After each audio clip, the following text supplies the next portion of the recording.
Kerala high court ने हाल ही में एक चर्चित मामले में पति के अत्यधिक आध्यात्मिक जीवन को पत्नी के प्रति मानसिक क्रूरता घोषित करते हुए तलाक के आदेश को बरकरार रखा।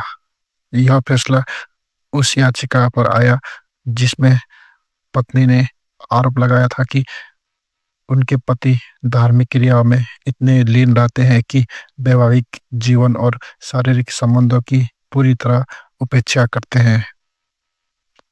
जस्टिस देवन रामचंद्र और जस्टिस एम.बी. कृष्णलता की पीठ ने फैमिली कोर्ट के तलाक के आदेश को सही ठहराते हुए कहा कि वैवाहिक जीवन किसी को अपने जीवन साथी के व्यक्तिगत विश्वास या जीवन शैली थोपने का अधिकार नहीं देता।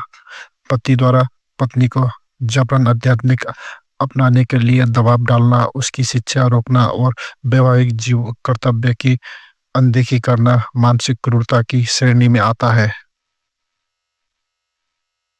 दंपति ने 2016 में कोर्ट मैरिज के जरिए विवाह किया था। हालांकि शादी के कुछ समय बाद ही पति का रुझान मंदिर और आश्रम की ओर इतना बढ़ गया कि वह घर और पत्नी के प्रति अपनी जिम्मेदारियों से विमुख हो गया। पत्नी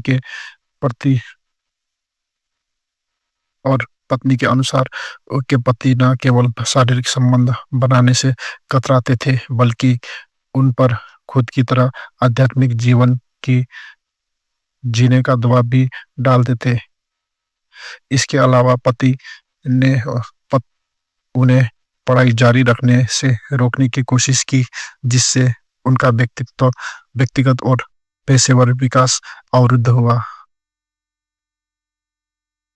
कोर्ट ने हिंदू विवाह अधिनियम 1955 की धारा 13(1) IA के तहत मानसिक क्रूरता को तलाक का आधार माना। इस आधार के अनुसार यदि एक पक्ष वैवाहिक दायित्व को पूरा करने में लगातार विफल रहता है या साथी के मानसिक स्वास्थ्य को गंभीर नुकसान पहुंचाता है तो तलाक की मांग वैध होती है। अदालत ने स्पष्ट किया कि पति का व्यवहार न केवल वैवाहिक जीवन को प्रभावित कर रहा था बल्कि पत्नी की स्वास्थ्य और गरिमा के खिलाफ भी था। यह मामला भारतीय समाज में बढ़ते उन संघर्षों को उजागर करता है जहां व्यक्तिगत आस्था और साझा वैवाहिक जीवन के बीच संतुलन बिगड़ता जाता है। विशेषज्ञों का अनुसार धार्मिक या आध्यात्मिक प्रथाएं व्यक्तिगत स्वतंत्रता का हिस्सा है, लेकिन जब वे साथी के अधिकारों का हनन करने लगे तो यह रिश्ते के टूटने का कारण बन सकता है।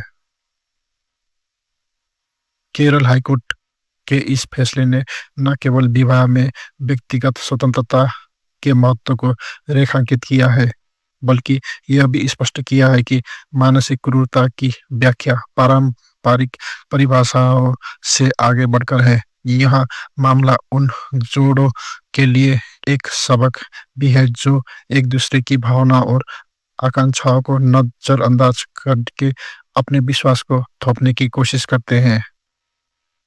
यह फैसला भारतीय न्यायिक प्रणाली की उस प्रगतिशील सोच को दर्शाता है जहां व्यक्ति की गरिमा और समानता को वैवाहिक बंधन में ऊपर रखा गया है।